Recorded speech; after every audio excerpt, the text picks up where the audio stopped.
घर में पहली पत्नी और बच्चों के साथ सो रहे 45 वर्षीय युवक पर दो अज्ञात बदमाशों ने धारदार हथियारों से हमला कर दिया। इस दौरान दूसरी पत्नी घर के बाहर ही सो रही थी। हमले की आवाज सुनकर वह भी घर के अंदर पहुंची। गंभीर चोट आने पर परिजन युवक को लेकर जनसेवा अस्पताल पहुंचे, जहां चिकित्सकों ने उसे मृत घोषित कर दिया।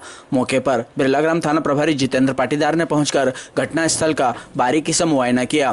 पुलिस पूछताछ करने के साथ ही तकनीकी जानकारी भी जुटाने में लगी हुई है। पुलिस की शंका की सुई फिलहाल दूसरी पत्नी पर टिकी हुई है, जिसको लेकर वह दूसरी पत्नी से पूछताछ भी कर रही है। बिरलाग्राम पुलिस से मिली जानकारी के अनुसार भगतपुरी में हुकुम गिरवार किराए के मकान में रहता है। वह ईंट भट्टे पर मजदूरी का कार्य करता है। उसकी शादी रूपाखेड़ी बदनावर की आरती से हुई थी। दोनों के दो बेटी और एक बेटा है। 4 साल पहले हुकुम ने रूपाखेड़ी में आरती के घर के पास ही रहने वाली रेखाबाई से दूसरी शादी कर ली। रेखाबाई के पहले पति प्रकाश से 2 बेटे हैं, वह भी इसके साथ ही रहते हैं। आरती अपने मायके में रह रही थी। लगभग 15 दिन पहले ही हुकुम आरती को लेकर आया था। भगतपुरी के मकान में ही हुकुम दोनों पत्नी और बच्चों के साथ रह रहा था। शुक्रवार की रात 11 बजे आरती, हुकुम और बच्चे घर के अंदर सो रहे थे तो रेखाबाई घर के बाहर सो रही थी। तभी 2 बदमाश घर के अंदर घुसे और सोए हुए हुकुम पर हमला कर दिया, जिसमें हुकुम के सिर, गर्दन, पैर सहित अन्य जगह चोट आई। पास में सो रही बेटी चंचल को भी पैर में चोट आई। शोर शराबा सुनकर रेखाबाई भी घर के अंदर आई। तभी दोनों बदमाश घर से बाहर निकलकर भाग गए। पड़ोसी शंकर पिता मांगू भी मौके पर पहुंचे और उन्होंने 100 डायल को सूचना दी, जिसके बाद हुकुम को लेकर जनसेवा अस्पताल पहुंचे, जहां चिकित्सकों ने उसे मृत घोषित कर दिया। तो क्या बोल रहा था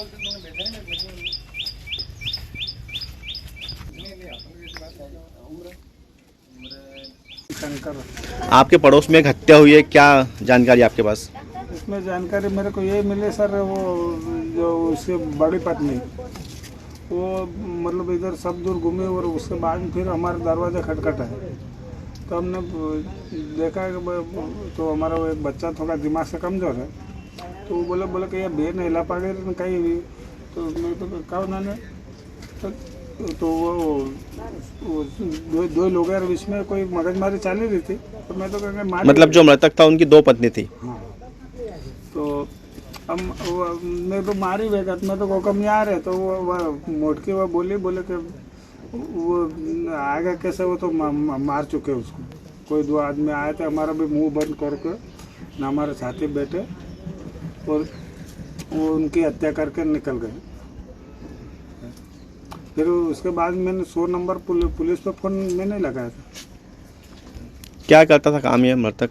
ये भट्टी पे करता था, मजदूरी करता था। क्या नाम था इसका? हुकुम। तो दोनों पत्नी साथ में रहती थी या एक ही रहती थी? पहले तो एक ही रहते थे, फिर ये बड़ी को ये छोटी बुला के लाए थे। उसके बाद में फिर इनके दो के आपस में झगड़ा हो रहा था और ये झगड़ के ने ठामड़े बांध के जो छोटी है वो मैं जाती और 1-2 दिन रहती, वापस आ जाती थी वापस आ जाती थी। बच्चे कितने थे इनके? बड़ी औरत के 2 लड़की और 1 लड़का है और छोटी औरत के 2 लड़के, वो जो सामने वाले के, इसके नहीं। किसके हैं वो? सामने वाले के। सामने वाला कौन? सामने वाला ये बगला क्या है? अच्छा। हाँ, ये भागी हुई है छोटकी। अच्छा, बाद में जो थी वो? हाँ। की हत्या हुई है, क्या है पूरा मामला सर? जी, कल रात्रि में पुलिस को सूचना मिली थी कि भगतपुरी में हुकम पिता बहरूलाल, जो कि बदनावर थाना क्षेत्र का रहने वाला है, यहाँ पर ईंट भट्टे पर मजदूरी के लिए आया था, जिसकी 2 पत्नियाँ साथ में रहती थी। उसकी 2 अज्ञात व्यक्तियों ने मिलकर चाकू से हत्या कर दी। इसकी सूचना पर से हमने तत्काल एक्शन में आए और जो मृतक था उसका पीएम आज कराया जा रहा है और परिजनों को भी आज तलब कर लिया गया है और उनकी तरफ से पूछताछ कर अग्रिम जांच की जा रही है। सर, जो हत्या हुई है किस हत्या के माध्यम से? कहीं ना कहीं पारिवारिक मामला ही निकलेगा इसमें और हमारी टीम लगी हुई है उसमें इन्वेस्टिगेशन। सर, किस तरह के हत्यार का उपयोग किया गया हत्या में? ये धारदार हथियार जैसे चाकू का भी इस्तेमाल किया जा सकता है।